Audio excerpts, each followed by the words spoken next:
Last week I ended the nearer kinsman, who is represented by the law, with 10 witnesses, also represented by the 10 commandments, gave up his right because the law couldn't really fulfill the spirit and the heart of the law, which is love God with all of his heart and love your neighbor as well. So when he gave up his right, as a sign, he took off, today's passage, he took off his shoe and gave it to Boaz. So now you redeem it.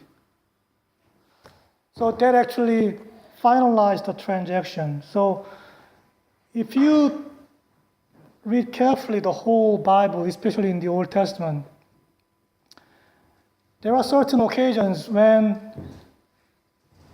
servants of God took up their sandals, took up their shoes. Moses was the one when he encountered the Lord who actually showed up in burning bush. The Lord told Moses, take off your sandals because you are standing in the holy ground. And that actually happened when the Lord told Moses, bring your people out of Egypt and then lead them to the land of Canaan. So when this land is mentioned, when God was telling Moses and Joshua, and even here, he's going to redeem his people and give the land. And that part, the servant has to take up his shoe. Meaning, now take this shoe and you walk in the land. You got all the authority and all the right to walk in the land because it's yours, not mine. That's what it is. So this law, the nearer kinsman, gave up his right to Boaz, saying, I have no right to walk in the land. You put on this shoe and you walk in it because now it's your land. You redeem it. So he did it. And if you read one more time in the book of Joshua, when Joshua was trying to lead his people into the land of Canaan, the angel of the Lord, who is Jesus, appeared to him, and Joshua was frightened, saying, who are you? Are you for us or for the enemy? And the angel of the Lord said, neither. And the angel of the Lord told Joshua, take off your shoe. Because what? I'm going to redeem you guys. And you cannot do it with your own strength. So we got to realize this nearer kinsman is the law, and in our personal application, it is our own effort. It is actually us. We are trying to redeem ourselves with our own strength, with our own power. So my question to you today is, have you gave up your shoe to God, saying, God, I've been living all my life trying to redeem myself, trying to obtain righteousness, trying to become just like God, but I failed. I fell short. Now I realize I have no right because I cannot fulfill the spirit and the heart of the law. I cannot do it. And have you ever took up your shoe and gave it to God and say, God, it's now yours. Even my life is yours. My will is yours. My emotion is yours. My education, my knowledge, my career, my job, my family, all this life I've been trying to attain. The state and the goal to reach the standards that you have set before me, but now I fall short. Here's my shoe. Have you done that? Have you done that? I think that point gotta come in our life. Because without that, God cannot take over. Without us giving our right to Him, God cannot take over your life. So He did. He did. And this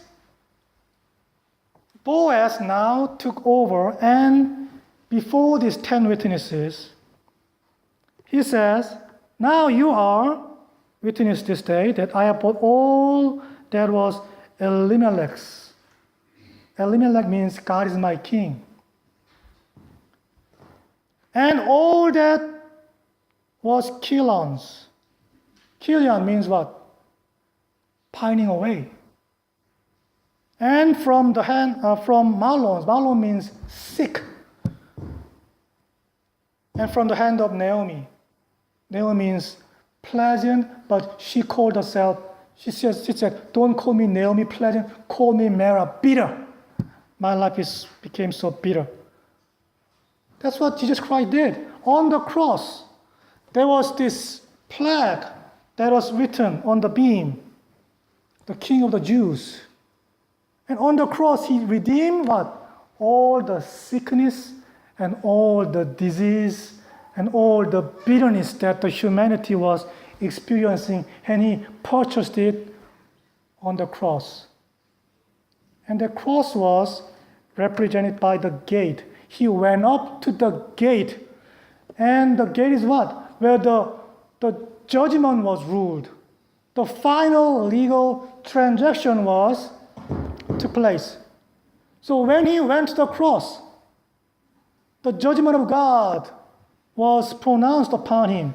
And Jesus Christ said, it is finished. It is finished. So there, He redeemed His people. And you are witnesses of that. But the law, the 10 Commandments, are the witnesses of that. And the people say, now we are witnesses. And the Lord make the woman who is coming to your house like Rachel and Leah, the two who built the house of Israel. Now, Rachel and Leah, think about it. It is just like this near kinsman and the Boaz, the near kin. What happened when Jacob fled into Uncle Laban's house, and he fell in love with Rachel? Rachel was love of Jacob's life. So he worked hard to get Rachel, but on the honeymoon night, what happened? Uncle Laban gave Leah first. And what was the justification? It's not our custom to give younger daughter to you. The older one gotta be your wife first, just like the law. So the law was given the first chance, the Leah. And then later, Rachel was given. So when Boaz redeemed, he not only redeemed Naomi, but also Ruth. Naomi represents Israel, and Ruth represents the Gentile. So Boaz redeemed both Jews and the Gentile, and Jacob's house, who had 12 sons through Leah and Rachel, also represent the Jews and the Gentiles. And they continue and say, may you prosper in Ephrathah. Ephrathah means fruitful. May you prosper in Ephrathah and be famous in Bethlehem. Who is so famous in Bethlehem? Jesus Christ. Bethlehem is house of God. And may your house be like the house of Perez, whom Tamar bore to Judah. because of the offspring which the Lord will give you from this young woman. On first reading, are they really joking here? Who is Perez and who is Tamar? Tamar was the daughter-in-law of Judah, the father-in-law. And Judah had 3 sons. And the first son, first son married Tamar and he died. And on the Levirate, the marriage, when the brother died, the second brother takes the wife as his wife and continue the name. But the second brother, Onan, didn't want it. Didn't want to have children with Tamar. Read the Genesis chapter 38. I mean, very interesting chapter. The whole description of this story of Tamar and Perez is written there, the whole chapter. I mean, the Bible describes it in detail. And Onan didn't want to fulfill the law. So, God took him. God put him to death. So the first one was wicked and God put him to death. And second one, Onan, also God put him to death. And Judah was so terrified and gave this promise to Tamar, when the third son grows up, then I'm going to give him as your wife. But Judah didn't fulfill that promise. Judah didn't fulfill the law. So, what happened? Tamar disguised herself as a prostitute and actually went in with the father-in-law. Father-in-law Judah didn't know that she was her daughter-in-law. So, Tamar actually bore Perez, and this is the interesting story. When Tamar was actually pregnant with twins. And when she was giving birth, this hand first came out. So the midwife tied a scarlet around the hand, saying that this son came out first. But somehow, the scarlet hand drew back in. And then the other son came out. So they named him Perez, meaning breach, breaker. So even the Tamar's life of receiving this seed, continuing the name, it was given to the law the first chance, but they couldn't fulfill it. So it was fulfilled by Judah. But even the birth, the first one, scarlet hand. Scarlet represents the blood of Jesus Christ. Jesus Christ wanted to come, but couldn't come. The other one, the breaker, the law got to come first, and then prove that they couldn't fulfill the law. This Tamar story, Judah and Tamar story, is just like Boaz and Ruth story.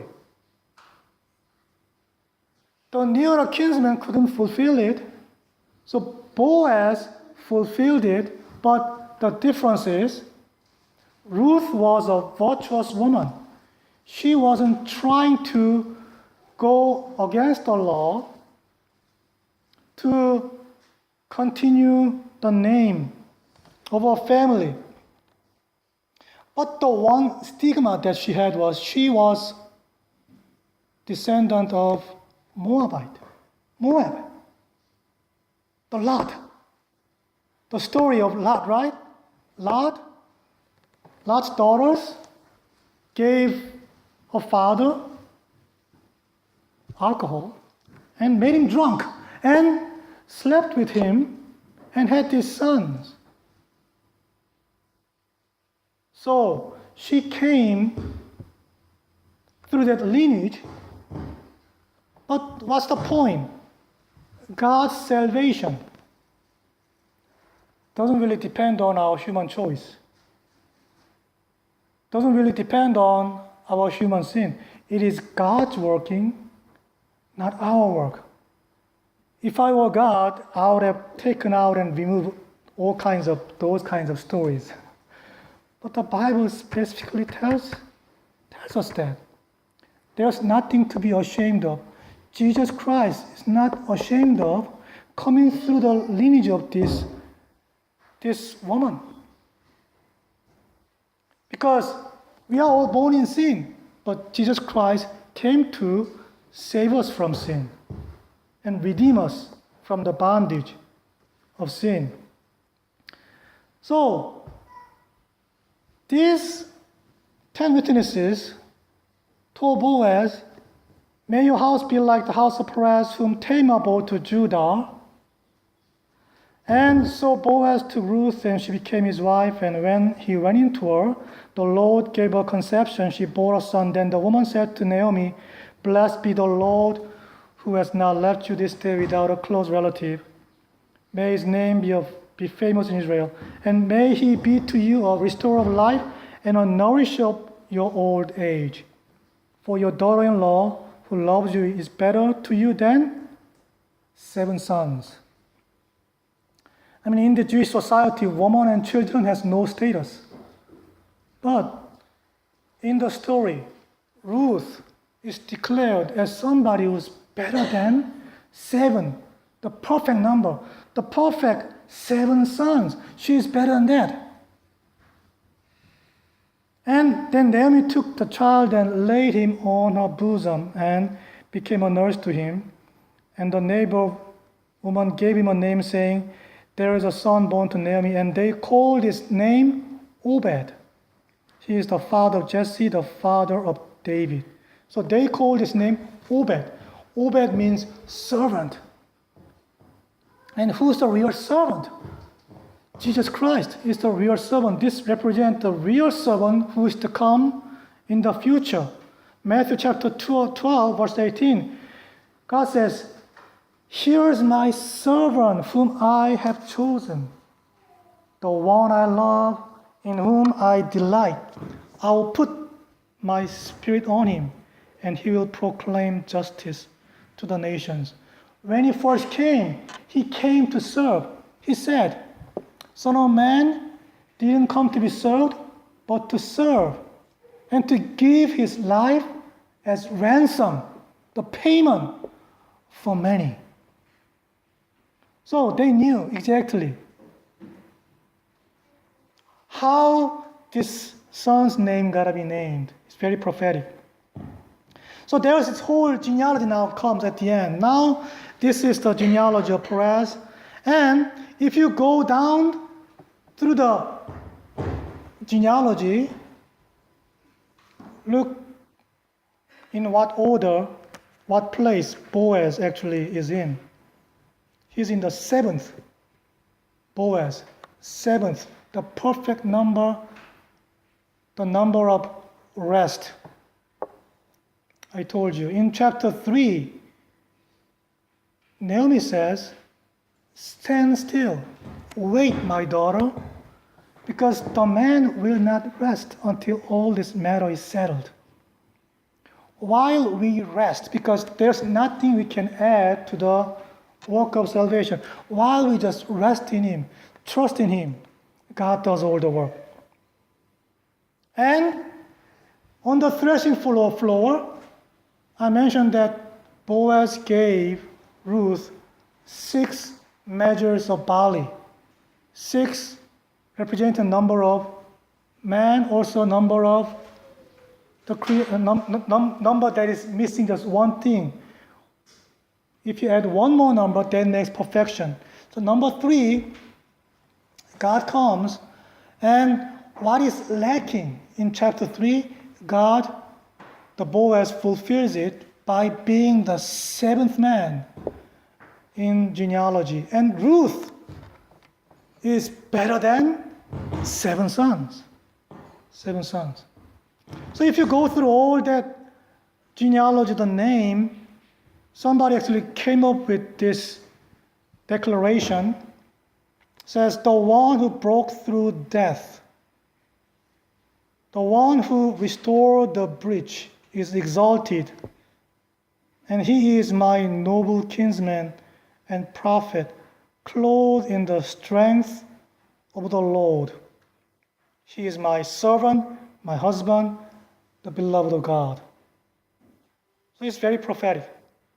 And I told you Romans chapter 8, verse 3, what the law could not do because it was weak through the flesh, God did by sending his Son in the likeness of sinful flesh on account of sin. So think about this law.